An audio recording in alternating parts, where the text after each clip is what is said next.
تشوف هذا الطير وين نزل، اجى من السباق سباق النعمانية ونزل على الماي. هسه احنا حاليا يم عباس العبادي هذا الطير طار. شوفوا اخوان طير مفلش من العطش. طير سباق جاي الحمام ونزل هنا على الماي. هذا نزل الثاني اخوان، شوف الحمام ما ظل ينزل. اخوان هذا حمام اهل البصرة مال ابراهيم. هذا الحمام شوف اخوان وين نزل. هذا شارع العام واحنا هنا يم عباس، وهذا انه طيور الجن على الماي. شوفون طبعا تكرمون هذا الماي ماي فضلات، يعني مو ماي نظيف وماي مطر. وهذا انه الطيور الاثنيناتين على الماي يخطي. الله يساعد كان والله.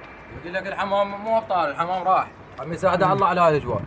اجواء حاره اليوم والله. باع الماء. لكن لو نشن يخطي عليوي. لا لو جايبين الماي، لو ماخذين الماي ما يقدرون يشربون الماي.